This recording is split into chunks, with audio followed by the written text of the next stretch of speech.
Fala galerinha, bom dia.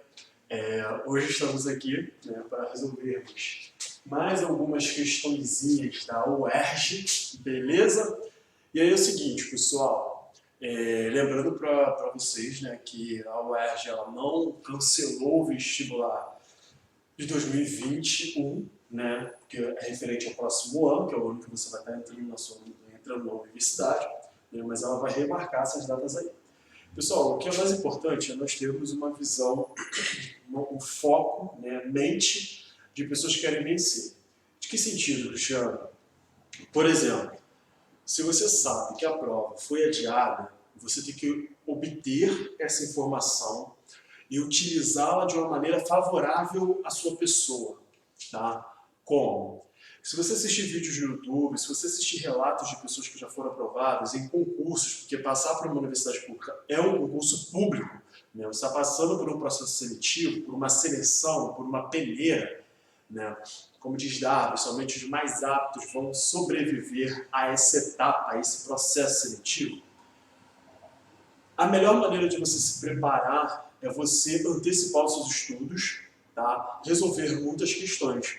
Se você conversar com qualquer pessoa que passou no concurso, elas vão te falar a mesma coisa. Qual é o segredo? Estudar. Tá? Ah, mas isso é tão óbvio, Cristiano. Sim, é tão óbvio e muita gente não faz. Então, por exemplo, o que está acontecendo agora é que, como essas provas foram adiadas, muitas pessoas pensam, eu tenho mais tempo para estudar. Me desculpa, mas esse é pensamento de pessoa fracassada. Por quê? O seu concorrente, o cara que realmente quer uma vaga, o cara que está querendo um curso concorrido, qualquer curso, não interessa, ele está estudando. Tá? Você tem que ter foco, você tem que querer a sua aprovação. Você tem que pensar o seguinte, se a prova foi adiada, beleza, show de bola. Eu tenho mais tempo para me aperfeiçoar, eu tenho mais tempo para fazer questões, eu tenho mais tempo para revisar. Tá? É dessa maneira que a gente deve pensar. Esse deve ser o nosso objetivo e o nosso foco. E não pensar, depois eu estudo, depois eu estudo. Eu li uma frase esses dias, daqui a pouco vai aparecer para vocês aí qualquer dia desse aí durante as aulas, que para você conseguir conquistar os seus sonhos, a primeira coisa que você tem que fazer é sair da sua zona de conforto. Você tem que deixar a sua zona de conforto de lado. Você vai ter que abdicar de algumas coisas. Tá? Algumas coisinhas aí você vai ter que deixar de lado. Eu lembro que durante meu período para estudar para a universidade pública, porque eu queria entrar na FRJ, eu tinha um objetivo sempre priorizando os estudos.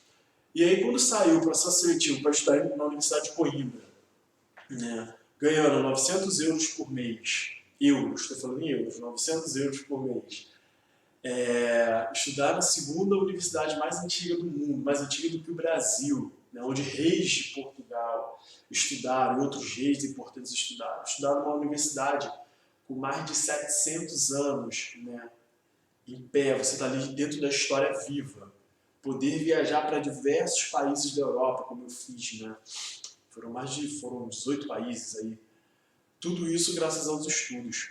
E aí eu lembro que na situação, eu não tinha tanta maturidade, eu fiz um comentário no Facebook que eu botei assim, graças à minha síndrome de velho, eram 7 vagas só para a FRJ, estou indo para a Europa.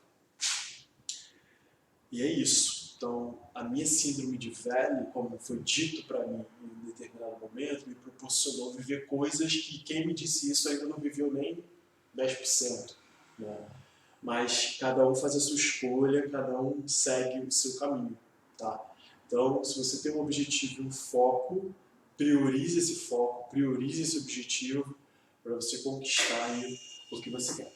Pessoal, agora vamos seguir aqui. E aí é o seguinte, o que eu queria mostrar para vocês aqui, logo de cara, eu vou fazer assim, eu vou mostrar um tema, eu vou falar um conteúdo da biologia e a gente cai dentro das questões. Beleza? E eu tenho aqui o sistema de história. Quando a gente fala sobre o sistema de história, esse sistema ele vai ser composto pela boca, que é a entrada, temos o ânus, que vai ser a saída, tá? E aí, quais estruturas vão fazer parte do sistema de história? Então, a boca, eu vou ter aqui, querendo ou não, eu tenho a faringe, tá? Que vai ser uma comunicação tanto com o sistema digestório quanto com o sistema respiratório. eu vou ter o esôfago, né, que vai dar lá no estômago, e aí eu vou ter aqui, depois do estômago, eu tenho o intestino delgado, beleza? Depois o intestino grosso, tá? Tanto o intestino delgado quanto o intestino grosso com as suas subdivisões. Então eu vou ter no intestino delgado, a primeira porção, os 30 centímetros aproximadamente, a gente chama de duodeno, tá? Depois a gente tem o jejuno e depois a gente tem o íleo, tá? Então jejuno e íleo, tá? A gente vai ter essas regiões aí. E aí eu vou ter aqui, no caso do intestino grosso, o colo ascendente, transverso, descendente, sigmoide, até chegar lá no ânus. Tá? Junto com esse sistema digestório, eu vou ter algumas glândulas que a gente vai chamar de glândulas anexas. Tá? Então, as glândulas anexas, eu tenho glândulas salivares, eu tenho o fígado, eu tenho a vesícula biliar e eu tenho o pâncreas, tá? Que vai estar atuando tanto no sistema digestório quanto no sistema endócrino.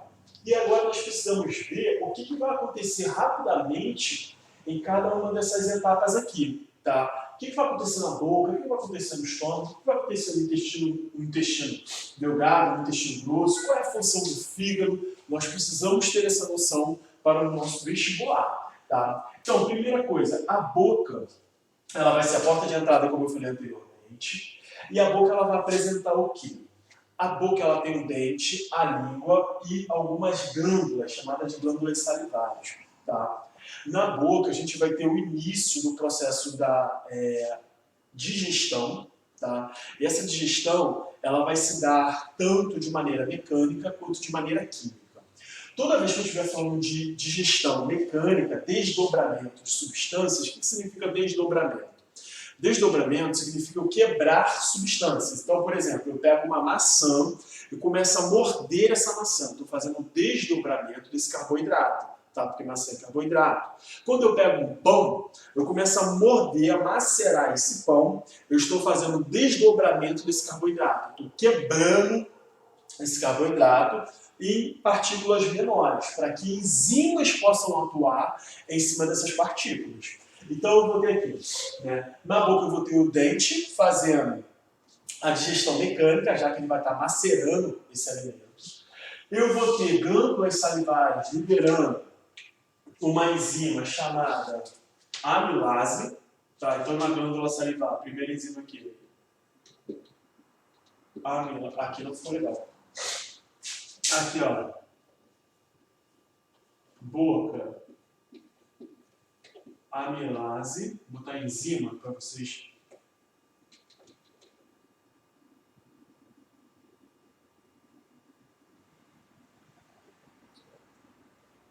Ó.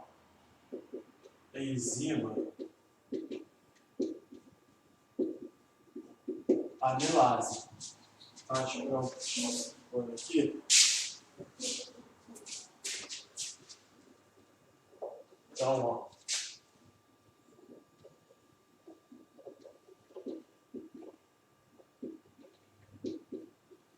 Enzima amilase. Tá? A enzima amilase ela vai fazer o desdobramento ou a quebra dos carboidratos.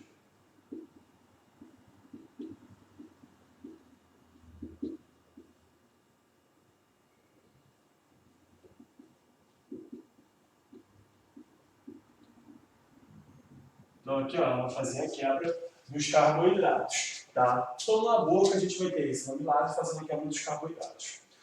Chegando aqui, passando pelo esôfago, esse alimento vai de encontro ao estômago e no estômago a gente vai ter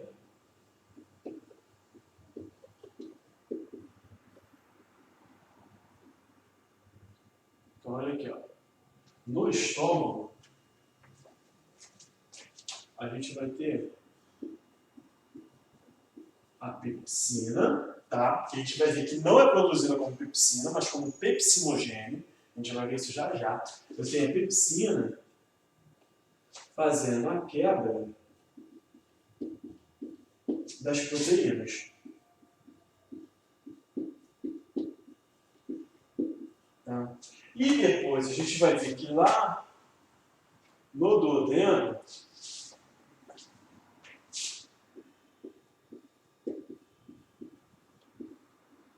gente vai ter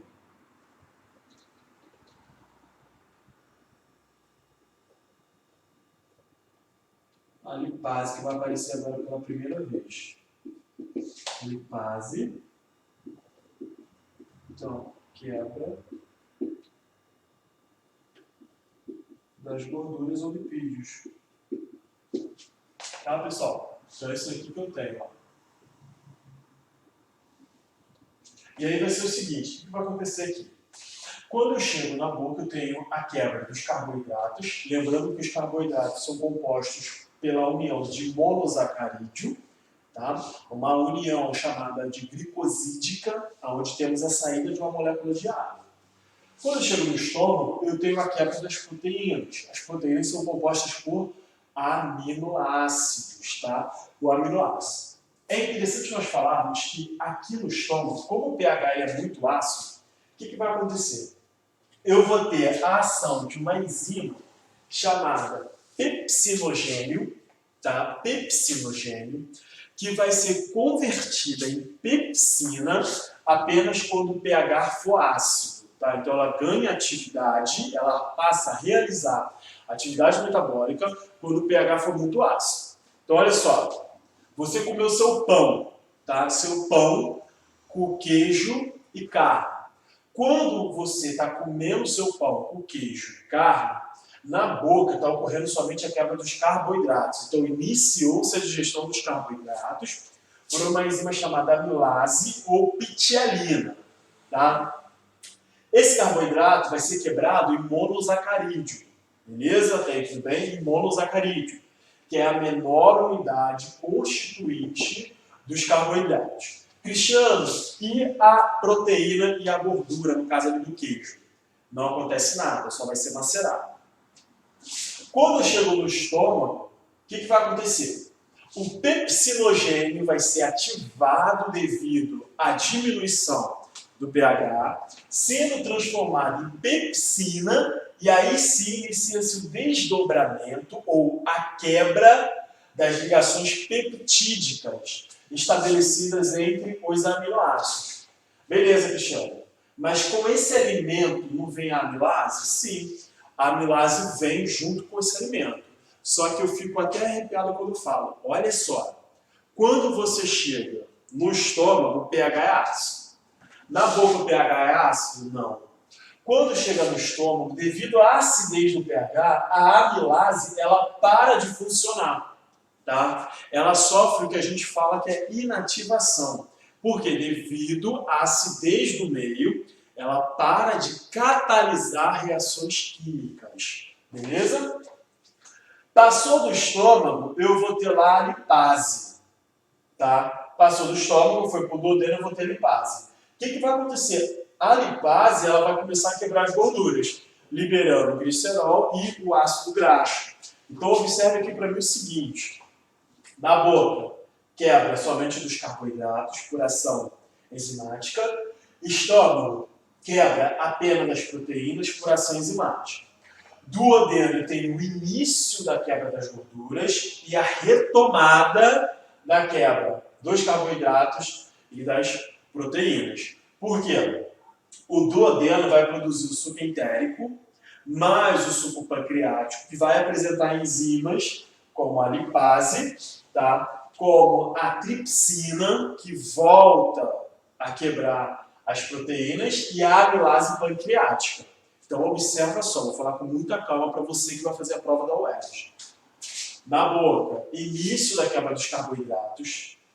Estômago, início da quebra das proteínas. Duodeno, início da quebra dos lipídios e retomada da quebra das proteínas e dos carboidratos. Beleza? Tranquilão? E aí, quando eu passo no intestino delgado, o que vai acontecendo aqui, pessoal? Conforme eu vou passando aqui o jejum, até chegar lá no ilho, jejum no ilho, eu vou ter a absorção desses nutrientes, desses compostos. Chegando no intestino grosso, eu vou ter a produção de vitaminas a partir de bactérias que vivem no nosso intestino. Eu vou ter a absorção de água, produção de muco para a formação das fezes.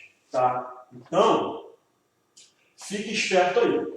Cristiano, a acidez do estômago é só para ativar o pepsinogênio, transformando em pepsina?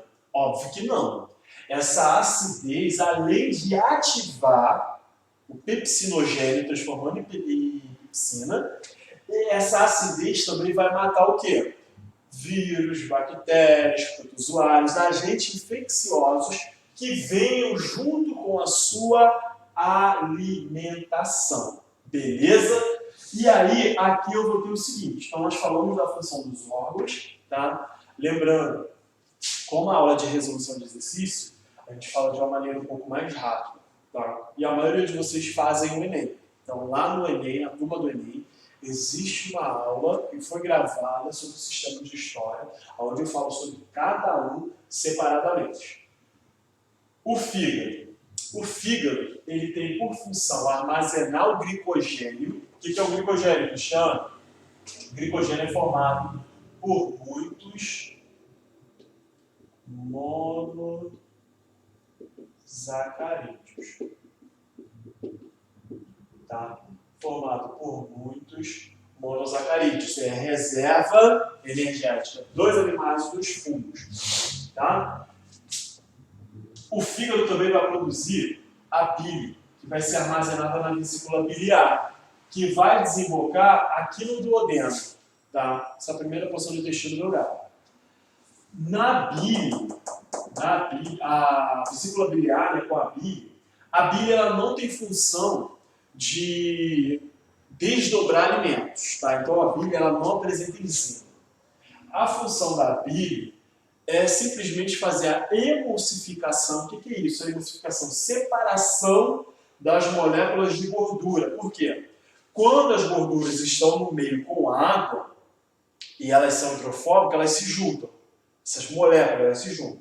Para que a enzima lipase possa atuar sobre ela, é necessário fazer a separação dessas moléculas. Então, você só faz o quê? A separação dessas moléculas aí. E o pâncreas ele vai produzir o suco pancreático, que contém enzimas, tá? Além de produzir a insulina e o glucagon. A insulina sendo importante para a entrada da glicose dentro da célula, para que possa ser utilizada lá na respiração celular, e o glucagon que vai ativar a gliconeogênese, que é a quebra do glicogênio que está armazenado no fígado. Tá? Glicogênio também é armazenado no músculo, mas o músculo é mais egoísta. Já o fígado não, ele doa quando se faz necessário para a produção de energia aí. Beleza? Gente, bateu um sono aqui agora. Então vamos lá, olha só. Depois de olhar tudo isso, vamos ver aqui o que a questãozinha está pedindo. O suco gástrico contém o ácido produzido pelas células da parede do estômago, pelo ácido clorídrico, que desempenha um papel fundamental para a eficiência do processo digestório do ser humano. Sim, por quê? Ele vai transformar o álcool, já é da resposta. O consumo excessivo de antiácido pode interferir na atuação do suco gástrico, prejudicando o funcionamento normal do estômago. Então, olha só, se você toma antiácido, você concorda comigo que essa caneta preta não está funcionando? Essa caneta, essa aqui não ficou legal? Deixa eu achar outra caneta aqui. Deixa eu ver se tem aqui a preta. Tá, vamos ver se sai aqui melhor. Você concorda comigo que antiácido, né, também não ficou legal. Mas, enfim, você concorda comigo que o antiácido, ele simplesmente vai inibir a produção do ácido? Porque ele é antiácido, tá? Então, vamos lá. Se eu tomar muito antiácido, o que vai acontecer no meu processo digestório, especificamente no estômago? As duas principais funções do estômago prejudicadas por esse uso excessivo são, reparem que ele está falando de uso excessivo, tá, gente? Emulsificação de gorduras, absorção de aminoácidos. Vamos lá. Olha só. A absorção de aminoácidos vai ser prejudicada? Vai. Por quê? Quando eu falo em relação à pepsina, ela faz o quê? A quebra de proteínas. E a gente sabe, posso apagar esse quadro, dar um print aí. Vou apagar o quadro, então olha só. Nossa, canetinha é difícil de sair. Então, olha aqui. Quando eu trato de uma proteína,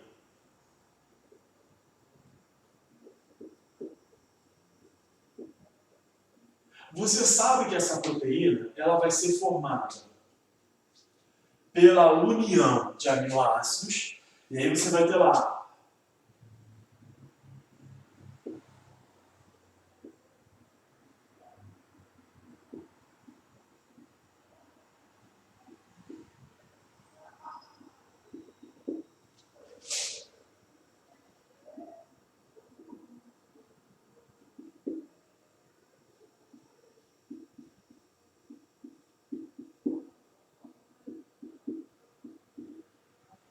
o que eu tenho aqui, Cristiano? O que está acontecendo ali?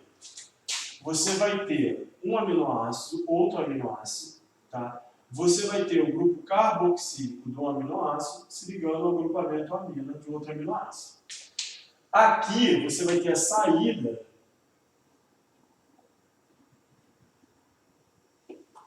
de uma molécula de água. Então, você vai ter uma síntese por desidratação. Tá? O que vai acontecer após isso daqui? Olha só.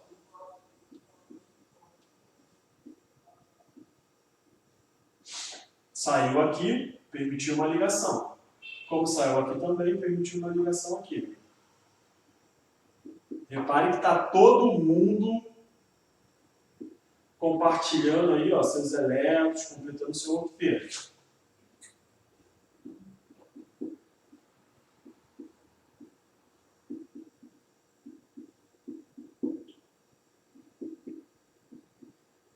Você sabe que o nome dessa ligação aqui que foi estabelecida é uma ligação peptídica. Tá? É uma ligação peptídica. Vou colocar até de preto aqui.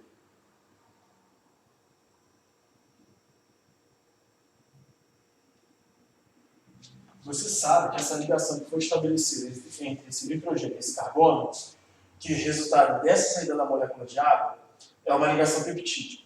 Até aqui foi. Os aminoácidos são formados, as proteínas, desculpa, são formadas pela união de milhares de aminoácidos. Então, tem aqui, ó, vários aminoácidos ligados uns aos outros, formando uma proteína. Só que o nosso corpo ele não consegue absorver a proteína. Para ele poder absorver, ele precisa pegar a menor unidade. Que menor unidade é essa? A menor unidade constituinte de uma proteína é o aminoácido. Tá? Essa daqui é a menor unidade. O que vai acontecer aqui então, Cristiano? Vai acontecer aqui o seguinte: você vai ter a quebra dessa ligação peptídica a partir de enzimas específicas. Tá? Então, essas enzimas aqui vão fazer, as enzimas, no caso lá, a pepsina, ela vai fazer a quebra dessa ligação liberando os aminoácidos. Conforme eu tenho a quebra dessa ligação liberando aminoácidos, esses aminoácidos serão absorvidos aonde? Lá no intestino delgado. Tá? Serão absorvidos no intestino delgado. Então, quando ele fala aqui, ó, as duas principais funções dos estômago prejudicadas por esse uso excessivo de antiácidos são emulsificação de gordura, absorção de aminoácidos. A absorção de aminoácidos realmente vai ser prejudicada, mas a emulsificação de gorduras não.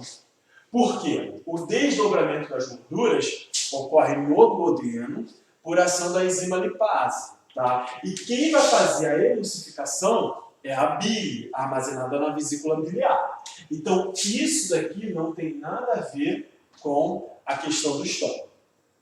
Letra B. Quebra de moléculas de carboidrato, produção de muco. Pessoal, quebra da molécula de carboidrato, produção de muco. Quando a gente está falando de produção de muco, a gente está falando lá do intestino grosso. Quando a gente fala sobre quebra de carboidrato, a gente já sabe que essa quebra ela tem início na boca e depois ela continua no duodeno. no duodeno. Então, não tem nada a ver com a questão do estômago. Transformação de pepsinogênio em pepsina, ok, que eu tinha botado ali anteriormente. Eliminação de micro-organismos, ok, também. Por quê? Transformação de pepsinogênio em pepsina, a pepsina que vai realizar o quê?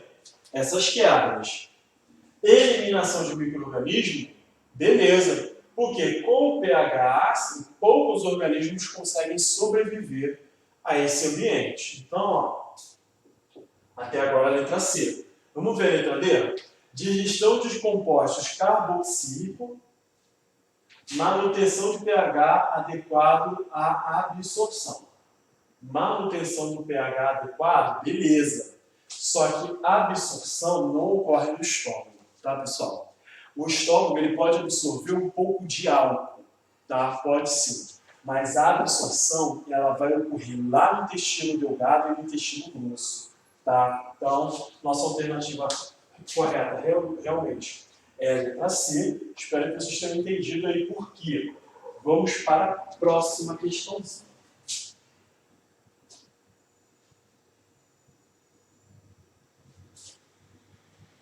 Então vamos lá, olha só.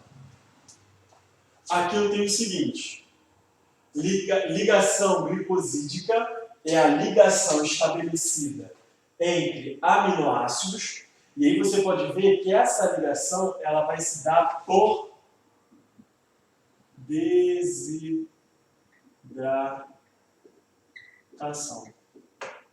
Ela vai se dar por desidratação. Deixa eu ver se vocês conseguem ver aí direitinho, que eu estou escrevendo ali. Ah, não fica legal não. Deixa eu escrever aqui embaixo. Essa ligação vai ser igual a ligação peptídica. Então, ó. Ligação glicosídica é por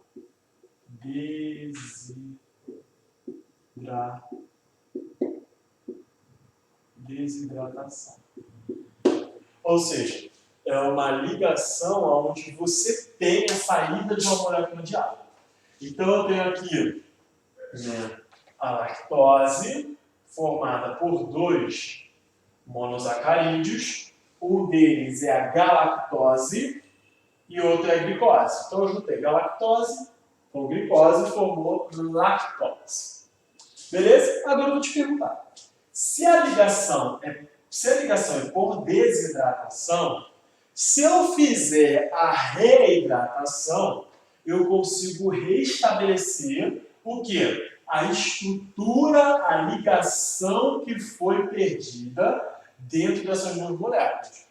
Se a ligação delas ocorre pela saída de água, a adição de uma molécula de água restabelece isso daqui, causando a separação dessas moléculas. Concorda comigo? Tá? Então, eu posso dizer que é o seguinte: essa reação ela pode ser facilmente revertida. Então, olha só, observe que a seta apontando para cá, saindo de uma molécula de água, né, eu tenho a formação da lactose. Se eu botar uma seta para cá, apontando para lá, uma seta para lá, isso quer dizer o quê? Aqui embaixo eu tenho desidratação. Não vou escrever tudo aqui não. Desidratação é que eu tenho que reidratação. Também não vai dar para escrever não. Beleza, gente? Então, olha só, vamos ver o que é o Edge pediu. As principais reservas de energia dos mamíferos são, em primeiro lugar, as gorduras e, em segundo lugar, um tipo de açúcar, o glicogênio. Pessoal, anota no caderno de vocês que o glicogênio ele vai ser armazenado tanto no fígado quanto no músculo. Tá? Então, o glicogênio, quando a gente fala de reserva, na verdade, nós temos aqui reserva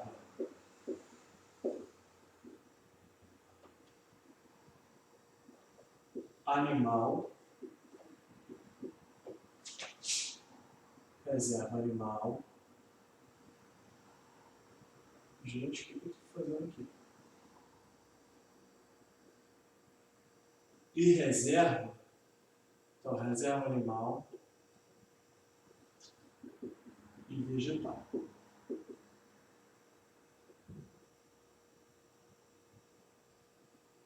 A reserva vegetal é o amido.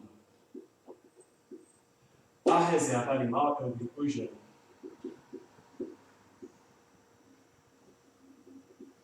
Esse glicogênio pode ser armazenado no fígado e nos músculos. Aqui vai ser, no caso, nas raízes e tubérculos.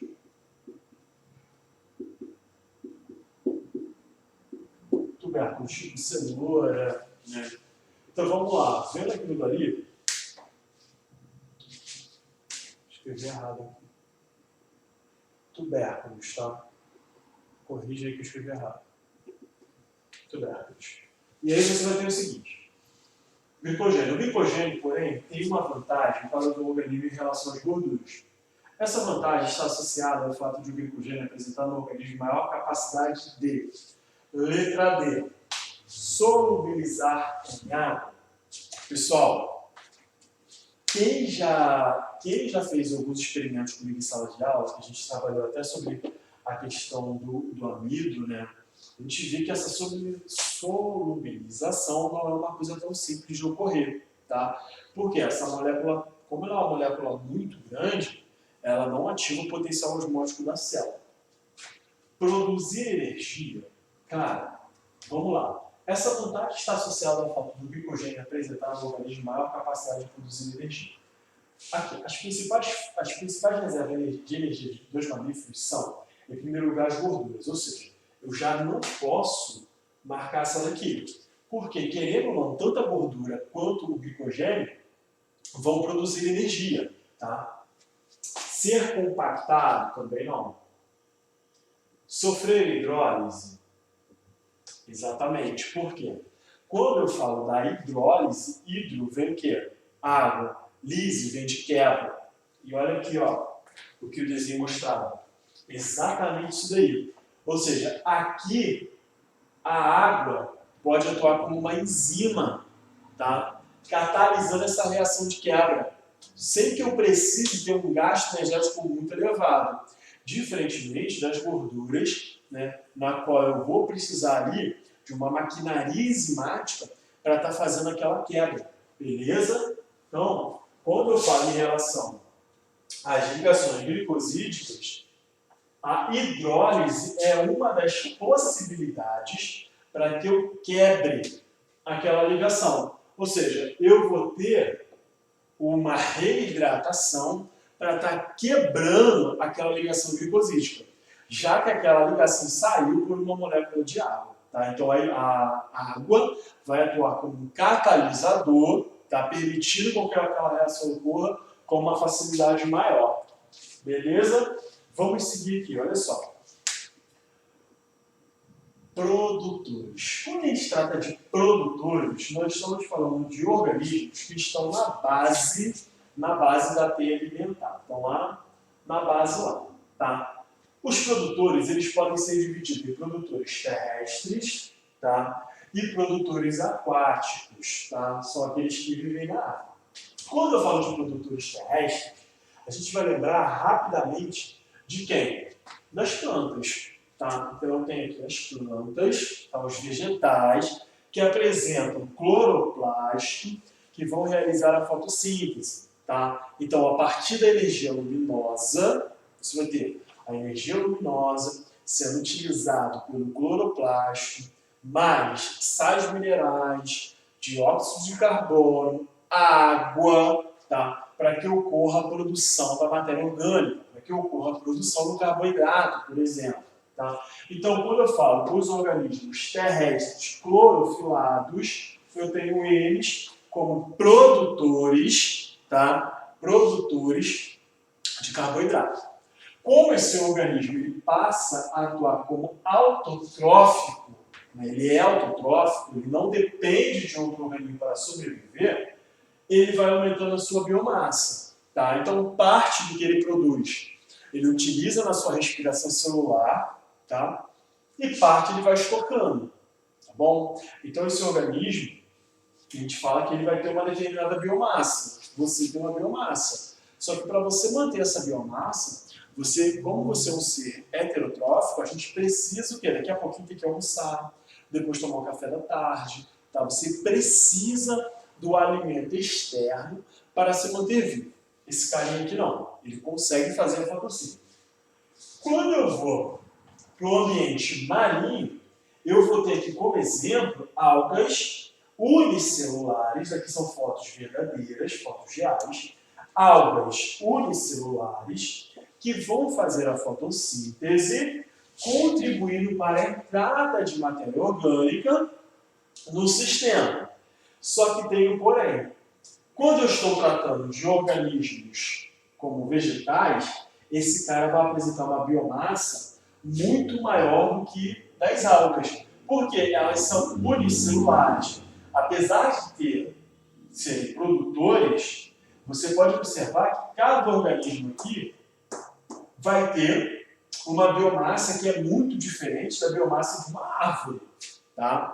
A concentração de biomassa nesses indivíduos é muito pequena, já que são indivíduos unicelulares. E aí, o que o Gard queria saber? O Gard queria fazer a seguinte questão. Considere dois ecossistemas, um terrestre e outro marinho. Em cada um deles é possível identificar o nível trófico em que se encontra a maior quantidade de biomassa por unidade de área. Então, a maior quantidade de biomassa por unidade de área em determinado período. Para o ecossistema terrestre e para o marinho, esses níveis tróficos correspondem respectivamente a... Galera, ele quer saber o nível trófico que vai apresentar uma maior biomassa. E aí nós temos o seguinte, ó. Letra A, produtores e produtores. Pessoal, pensa aqui comigo. Produtores e produtores, ele quer respectivamente. Então tem que ser ambiente terrestre e ambiente marinho. Produtores no ambiente terrestre. Quando eu olho para uma árvore lá de 300 metros na Amazônia, aquela árvore tem uma biomassa gigantesca. Quando eu olho para uma planta na tua casa mesmo, ela também tem uma biomassa. Quando eu olho para um cacto, um cacto grande lá, ele tem uma biomassa. Quando eu vou na rua e vejo árvores, eles têm uma biomassa considerável. Então, no caso do ambiente terrestre, realmente essa biomassa está concentrada nos produtores. Que é isso, Cristiano? Meu querido, olha para uma árvore e olha para mim. Quem tem uma maior biomassa? Aquela árvore. E ainda nós estamos falando do quê? Produtores. Eu não sou um produtor, eu sou um consumidor. Aí ele chega e fala o seguinte: produtores no ambiente marinho. Pessoal, olha para essa alga aqui, olha para essas algas. Esse cara tem uma grande biomassa? São seres microscópicos. Esse cara tem uma grande biomassa? Esse cara tem uma grande biomassa? Nossa, ele está tão sombrio aqui agora. Por isso que eu vou entrar na de aula, porque aí a gente vai interagindo. Esse cara aqui tem uma grande biomassa? Não tem. Esse cara não tem uma grande biomassa. Então vamos aqui, a gente já sabe que aqui a biomassa não está nos produtores. Consumidores primários, galera, se eu comer uma árvore, uma folha, eu estou sendo um consumidor primário. Será que a biomassa está concentrada em mim quando eu como uma alface? Também não. Então, já não pode ser. Se não pode ser consumidores primários aqui, também já não pode ser consumidores primários aqui embaixo. Só serviu o quê? Produtores. E aí eu tenho aqui agora consumidores primários. Talvez você tenha dado uma bugada aí. Cristiano, então no ambiente marinho, no ambiente terrestre, existe uma diferença na concentração da biomassa? Exatamente. Porque quando eu estou no ambiente terrestre, eu tenho indivíduos pluricelulares com tecidos imensos, como uma árvore. Quando eu chego no ambiente marinho, os indivíduos que são os produtores primários são algas unicelulares. Logo, não há como elas concentrarem uma biomassa. Elas apresentam a biomassa? Apresentam. Mas a concentração, olha só, para o oxigênio terrestre e para o marinho, esse nível trófico, que nível trófico? Olha só, em cada um deles é possível identificar o nível trófico que se encontra maior, a palavra-chave é essa daqui, ó, maior quantidade de biomassa. Quando eu chego nos consumidores primários, eles consomem tantas algas, aí sim, eu vou ter uma junção de algas e vai representar uma grande biomassa. Por exemplo, baleias, que se alimentam do zooplâncton, né, também do fitoplâncton. Organismo, de um modo geral, que se alimenta do fitoplâncton. Então, o que vai acontecer? Como eu tenho, por exemplo, se eu pegar uma alga aqui, eu tenho uma alga. Essa alga tem uma biomassa considerável? Não. Só que eu penso nessa alga dentro de um contexto. As algas em si, elas não têm uma biomassa considerável. Agora, se eu fizer um prato de algas para eu comer, eu vou estar concentrando tanta biomassa, só que essa biomassa não vai estar concentrada ali, ela vai estar concentrada onde? No sistema digestório. Por isso que a gente, quando fala do ambiente,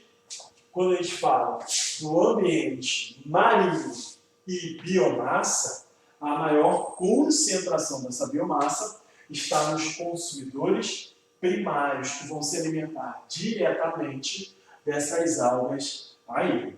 Beleza? Podemos seguir, vamos seguir aqui, ó. Pessoal, olha só. Aqui nessa questão, nós vamos tratar de um assunto chamado eutrofização. Esse assunto é um assunto muito recorrente também no Enem.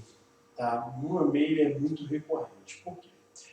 A eutrofização hoje, ela é responsável por perdas de biodiversidade em ambientes marinhos e ambientes aquáticos, né? Ambiente aquático de um modo geral. Quando eu estou tratando dessa eutrofização, o que é a eutrofização? Chama. Aqui, você chama uma foto da Lagoa Rodrigo de Freitas, deve ser uma foto dessa lagoa aqui, onde eu tenho peixes, milhares de peixes mortos. O que aconteceu? Aconteceu aqui o processo de eutrofização. Esse processo, anota aí. Quando eu falo de eutrofização, eu estou falando da entrada de matéria orgânica no sistema aquático. Tá? Qual é a consequência da entrada de matéria orgânica no ambiente aquático? Quando eu tenho uma grande quantidade de matéria orgânica entrando no ambiente aquático, você tem que lembrar que matéria orgânica é energia. Energia é tudo que as células precisam para se reproduzirem. No ambiente marinho, eu tenho lá, no ambiente aquático, melhor dizendo, eu vou ter a presença de algas unicelulares, como aquelas que eu mostrei para vocês. Tá? Então, vai acontecer ali o seguinte. Entrou, por exemplo, aqui, ó, nitrogênio e fósforo, que veio da onde? Da lavoura. Tá? Então, está entrando nitrogênio e fósforo, que veio lá do ciclo do nitrogênio, a partir de bactérias nitrificantes. Eu tenho o nitrogênio vindo a partir dessas bactérias, eu tenho o fósforo vindo a partir do ciclo do fósforo. E aqui você tem as algas. Essas algas consomem oxigênio, o peixe consome oxigênio, só que aqui existe um equilíbrio no consumo de oxigênio. Tá? Então, ali está rolando um consumo e está rolando uma produção por parte desses vegetais. Só que conforme entra matéria orgânica em excesso, como assim, Cristiano? Nitrogênio e fósforo vindo da lavoura, matéria orgânica, esgoto, né? Fezes, resto de comida, entrando aqui a partir do esgoto desse sistema, o que vai acontecer? Essas algas elas vão encontrar um ambiente propício, ideal para a sua proliferação, para o seu crescimento populacional. Logo, conforme a matéria orgânica, comida, essas algas começam a se proliferar, elas aumentam o número populacional, consumindo uma grande quantidade de oxigênio, tá? Logo, elas também começam a entrar em declínio. Então, elas começam a morrer, começa a rolar o que? A decomposição dessas bactérias, decomposição dessas algas por ação de bactérias aeróbicas, que vão utilizar oxigênio, e bactérias anaeróbicas, que vão produzir gases tóxicos. O que vai acontecer? Eu já tive um aumento no número populacional dessas bactérias, consumindo oxigênio. Eu tive um aumento no número de bactérias que vão fazer a decomposição dessa matéria orgânica, porque alga é matéria orgânica. Eu tive também um aumento no número de bactérias. Logo, a concentração de oxigênio começa a diminuir drasticamente, causando a morte dos peixes por asfixia. Tá? Sem oxigênio, esses peixes morrem. E é exatamente isso que aconteceu aqui na Lagoa Rodrigues de Freitas. Porque essa lagoa ela fica aqui no Rio de Janeiro, na cidade do Rio de Janeiro. É um cartão postal, só que esse cartão postal apresenta diversos prédios no seu entorno. Grande maioria desses prédios, foi feito um estudo, que eles apresentam esgotos clandestinos, ou seja, prédios luxuosos que custam milhões e milhões e milhões, mas que não apresentam um saneamento básico adequado. Esses prédios começaram a lançar o seu dejeto, o seu esgoto na lagoa. O que aconteceu? Principalmente durante o verão, né, onde as células ficam mais agitadas devido ao aumento da entropia, aumento da temperatura. A matéria orgânica é o ambiente ideal para a proliferação de algas unicelulares. Essas algas aumentaram tanto o seu número populacional, né, que passou a ter uma demanda maior por oxigênio, tá? Uma demanda maior por oxigênio, e aí o que aconteceu? Essa população começa a entrar em declínio, essa população começa a morrer, chegam as bactérias aeróbicas para fazer a decomposição dessa matéria orgânica, tá? Essas bactérias fazem a decomposição utilizando oxigênio, só que como há um grande consumo de oxigênio, esses peixes começam a morrer. Conforme esses peixes vão morrendo e as algas também, nós temos um outro problema, que é o quê? Vai criar-se uma camada impedindo a entrada da radiação solar, o que vai dificultar mais ainda a produção de oxigênio por plantas aquáticas que se encontram numa região um pouco mais profunda para repor esse oxigênio. Logo, você tem o quê? Toneladas e toneladas e toneladas de peixes mortos. Tá? Aqui foram toneladas. Isso acontece do dia para a noite. Essa proliferação ela é muito rápida. Ela é um processo que não demora para ocorrer. Pode ocorrer em menos de 24 horas. Quando a galera acordou, isso aqui aconteceu em 2013, já tinha acontecido antes. Quando a galera acordou, foi ver a lagoa, toneladas e toneladas de peixes mortos fedendo a podre. Por quê? Além de ter a decomposição das algas, você ainda vai ter bactérias que vão produzir gases, bactérias anaeróbicas, que vão estar fazendo a decomposição, produzindo gases tóxicos para a atmosfera. Toma cuidado, porque quando a gente fala de eutrofização, a gente está falando de entrada de matéria orgânica. Muitas questões, eu já vi diversas questões tentando confundir vocês sobre isso. Quando eu falo de eutrofização, eu estou falando da entrada de matéria orgânica. Cristiano, você entrou plástico, não é eutrofização. Cristiano, entrou sofá, não é eutrofização. Cristiano, o vizinho jogou um guarda-roupa, não é eutrofização. Cristiano, o vizinho jogou uma pia, jogou uma estante. Cristiano, o vizinho... Ele está tratando, aí você está tratando de quê? Poluição, tá? Só que quando eu trato de eutrofização, é entrada de matéria orgânica no sistema aquático. Toma muito cuidado com isso. Vamos ver o que a UERJ queria de você. Com as chuvas intensas que caíram na cidade do Rio de Janeiro, em janeiro de 2013, tem essa reportagem no jornal O Dia, grande quantidade de matéria orgânica se depositou na Lagoa Rodrigo de Freitas. O consumo biológico desse material contribuiu para a redução a zero do nível de gás oxigênio dissolvido na água, provocando a morte dos peixes. Os dois principais grupos de seres vivos envolvidos no processo da diminuição da taxa de oxigênio disponível são algas e bactérias. Exatamente. Algas unicelulares moleculares. Tá? Plantas e bactérias, não algas e microcrustáceos. Microcrustáceo não, galera. Microcrustáceo, pensa aí no, sei lá, pensa no camarão, no crustáceo. Plantas e microcrustáceos também não. Questãozinha bem simples, bem tranquila, muito fácil de se fazer, tá? Mas que a gente tem que ter um conhecimento para estar resolvendo aí. Pessoal, eu vou encerrando por aqui.